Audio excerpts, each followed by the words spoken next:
মুখ্যমন্ত্রীকে ধন্যবাদ। মানুষের সমস্যার সমাধান করার জন্য একটা নির্দিষ্ট জায়গা লাগে। এতদিন সেই প্রশাসন বা সেই প্রসাধন ছিল না, স্টাফ লাগে সেটা ছিল না। এটা করাটা অত্যন্ত দরকার। আমি কলকাতা কর্পোরেশনের কিছু জায়গায় বসতাম, যদি সেই অনুমতিটা মুখ্যমন্ত্রী করে দেন, সেই জায়গাগুলো বসার জায়গা করে দেন, তাহলে মানুষকে পরিষেবা দেওয়াটা অত্যন্ত ভালোভাবে হবে। বাংলায় বিজেপি সরকারের মুখ্যমন্ত্রী শুভেন্দু অধিকারীর কাছে অনুনয় বিনয় কার? ফিরহাদ হাকিমের। মানুষের জন্য কাজ করতে চেয়ে মুখ্যমন্ত্রীর কাছে আবদার তৃণমূল বিধায়কের, আর সেই আবদারের কেন্দ্রেই উঠে এলো কলকাতা পুরসভায় তার পুরনো বসার জায়গার প্রসঙ্গ। ফিরহাদ হাকিমের কথায়, মানুষের সমস্যার কথা শুনতে হলে, তাদের কাছে পৌঁছতে হলে একটা নির্দিষ্ট জায়গা অত্যন্ত জরুরি। এতদিন সেই পরিকাঠামোই ছিল না। শুধু জায়গা থাকলেই তো হবে না, প্রয়োজন স্টাফও। ফলে সাধারণ মানুষ তাদের সমস্যা নিয়ে কোথায় যাবেন, কার কাছে যাবেন, সেখানেই তৈরি হচ্ছিল প্রশ্ন। মুখ্যমন্ত্রীর নেতাজি সেবা কেন্দ্র ঘোষণায় সেই ছবিটাই বদলাতে পারে বলে মনে করছেন ফিরহাদ হাকিম। আর সেই সুযোগকে কাজে লাগিয়েই মুখ্যমন্ত্রীর কাছে তাঁর সরাসরি আবেদন, কলকাতা পুরসভায় যেখানে তিনি বসতেন সেই ধরনের কোনো জায়গা যদি বিধানসভা এলাকায় পাওয়া যায়, তাহলে মানুষের পরিষেবা দেওয়ার কাজ আরও সহজ হবে। ফিরহাদের বক্তব্যে তাই শুধু রাজনৈতিক দাবি নয়, শোনা গেল পরিষেবা দেওয়ার তাগিদও। তার কথায়, কলকাতা কর্পোরেশনের কিছু জায়গায় তিনি বসতেন, সেখানে মানুষের সঙ্গে সরাসরি কথা বলা, তাদের সমস্যার কথা শোনা এবং প্রয়োজনীয় পরিষেবার ব্যবস্থা করা সম্ভব হতো। সেই অভিজ্ঞতাকেই এবার নিজের বিধানসভা এলাকায় কাজে লাগাতে চান তিনি। মুখ্যমন্ত্রীর এই উদ্যোগকে সাধুবাদ জানিয়েছেন, স্বাগত জানিয়েছেন ফিরহাদ হাকিম। তিনি স্পষ্ট করেন, মানুষের কাছে পৌঁছানোর জন্য এমন সেবা কেন্দ্র অত্যন্ত প্রয়োজনীয়। তার মতে এই উদ্যোগ তাদের জন্য যেমন সুযোগ তৈরি করবে, তেমনি সাধারণ মানুষের সমস্যার দ্রুত সমাধানের পথও খুলে দেবে। ফিরহাদ হাকিম তৃণমূল বিধায়ক, মানে ঋতব্রতপন্থী তৃণমূল বিধায়ক, তিনি কি বলছেন শুনুন। এটা খুবই ভালো প্রস্তাব, ধন্যবাদ জানাই। কারণ প্রত্যেকটা এমএলএ তার নিজের যে কনস্টিটুয়েন্সি, সেখানে মানুষের পরিষেবা দেওয়া, সেখানে মানুষের সমস্যার সমাধান করা, এটার জন্য একটা ফিক্স জায়গা লাগে এবং সেখানে কিছু স্টাফ লাগে। এতদিন এমএলএদের কাছে সেই প্রসাধন ছিল না বা সেই রকম ইয়ে ছিল না, সেই জন্য সেইটা করা অত্যন্ত দরকার। এবং আরেকটা হচ্ছে, যদি আমাদের কলকাতার ক্ষেত্রে আমি এরকম কর্পোরেশনের কিছু জায়গায় বসতাম, যদি সেই পারমিশনটা মুখ্যমন্ত্রী করে দেন যে কর্পোরেশনের যে জায়গায় আমাদের কনস্টিটিউয়েন্সির মধ্যে, সেখানে যদি এইরকম সেবা কেন্দ্র আমরা করে নিতে পারি, তাহলে আমার মনে হয় যে মানুষকে যে সেবা দেওয়া, এই কাজটা অত্যন্ত ভালোভাবে হবে। এবং এটা যথেষ্ট প্রশংসার যে এরকম ভাবে একটা সুযোগ আমাদের সামনে উনি দিয়েছেন। নেতাজি আমাদের বাংলার গর্ব, ভারতবর্ষের গর্ব।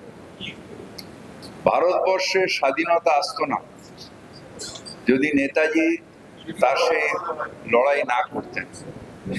সুতরাং নেতাজি এমন একটা স্তরের, যে যাকে যার স্তর নামানো যায় না। যে যাই বলুক না কেন, নেতাজি প্রত্যেকটা ভারতবর্ষের হৃদয়ে আছে, ছিল, থাকবে। সুতরাং নেতাজির নামে এই সেবা কেন্দ্র করা, এটা অত্যন্ত বিচক্ষণতার কাজ। তবে শুধু সেবা কেন্দ্র নয়, ফিরহাদের বক্তব্যে উঠে এলো আরও একাধিক গুরুত্বপূর্ণ প্রসঙ্গ। অসম সহ ডিলিমিটেশন বিল নিয়েও তিনি মন্তব্য করেন। বন্যা কবলিত অসমের পাশে থাকার কথা বলেন। এছাড়া ডিলিমিটেশন বিল প্রসঙ্গে জানান, গোটা প্রক্রিয়ায় বৈজ্ঞানিক পদ্ধতি বজায় রাখার দাবি জানিয়েছেন তিনি। আপাতত 209টি আসনের সংখ্যা পাস হলেও পরবর্তী সময় নির্বাচন কমিশনের কাছে প্রস্তাব দেওয়া হবে বলেও জানান তিনি। বিশেষ কোনো সম্প্রদায়কে যাতে রাজনৈতিকভাবে ব্যবহার বা রাজনীতিকরণ না করা হয়, সেই বিষয়েও সতর্ক থাকার কথা বলেন ফিরহাদ হাকিম কি বলছেন এ প্রসঙ্গে শুনুন। আমাদের পাশের রাজ্য আজকে বন্যায় ভেসে যাচ্ছে, এতগুলো মানুষ মারা গেছে, 100 জনের উপর মানুষ মারা গেছে। এবং আমাদেরও উচিত যে সবাই মিলে আমরা ত্রাণে যার যতটা সামর্থ্য সেটা দিয়ে পাশের রাজ্যের পাশে দাঁড়াই। মুখ্যমন্ত্রী এই কাজটা করছেন, তাই তাকে অত্যন্ত ধন্যবাদ জানাই। আজকে কলকাতার হাওড়া দুটো পুরসভার ডিলিমিটেশন নিয়ে বিল পাস করানো হবে। আপনি কিভাবে দেখছেন? আপনি দীর্ঘদিন কলকাতা পুরসভা মেয়র ছিলেন। এটা আমি প্রস্তাব দিয়েছি যে ডিলিমিটেশন করতে গেলে যে সাইন্টিফিক যে প্রসেসগুলো সেগুলো যেন মেনটেন করা হয়। যদিও মুখ্যমন্ত্রী বললেন যে এখন শুধু আমরা 209টা আমরা যে কনস্টিটুয়েন্সি সেটা পাস করলাম, এটা ইলেকশন কমিশন বাদ বাকিটা করবে। আমরা নিশ্চিতভাবে সাজেশন আবার ইলেকশন কমিশনকে দেব যে সাইন্টিফিক ভাবে কিভাবে এই ডিলিমিটেশনটা করা যায় এবং তাতে কোন কোন এগুলো মেনটেন করা সেটা নিয়ে আমি বক্তব্যে বলেছি। এরপরেই আসে জিহাদি গ্রেপ্তারের প্রসঙ্গ। সীমান্ত এলাকায় গুপ্তচর বৃত্তি বা জিহাদি কার্যকলাপ রুখতে কেন্দ্রীয় সরকারের দায়িত্বের কথাই তুলে ধরেন তিনি। শুধু বাংলা নয়, দেশের একাধিক সীমান্তবর্তী এলাকাতেই এই সমস্যা রয়েছে বলে মন্তব্য তাঁর। একই সঙ্গে বাংলায় জঙ্গি কার্যকলাপ শনাক্ত করার ক্ষেত্রে রাজ্য পুলিশের এসটিএফ এর ভূমিকার প্রশংসা করেন ফিরহাদ। শুনুন। গুপ্তচর দেখার দায়িত্ব সেন্ট্রাল গভর্নমেন্টের। যে কোনো ফরেন ইনফিল্ট্রেশন অর্থাৎ অনুপ্রবেশ, এটা রোকার দায়িত্ব টোটালটাই হচ্ছে সেন্ট্রাল গভর্নমেন্টের। এবং শুধু বাংলায় এই সমস্যা নয়, এই সমস্যা টোটাল বর্ডার। আরো ডেঞ্জারাস হচ্ছে যেখানে কাশ্মীর, গুজরাট, পাঞ্জাবের একটা অংশ, সেখানে আরো ডেঞ্জারাস ভাবে এটা হচ্ছে। তাও ধন্যবাদ জানাই এখানকার এসটিএফ বা এখানকার পুলিশ ফোর্সকে যে তারা ধরতে পারছে। অ্যাটলিস্ট পহেলগাঁও হচ্ছে না। ওখানে তো পহেলগাঁওয়ের মতন একটা বিরাট ঘটনা ঘটল, তাহলে ওখানে ফেন্সিং এর কি অসুবিধা ছিল?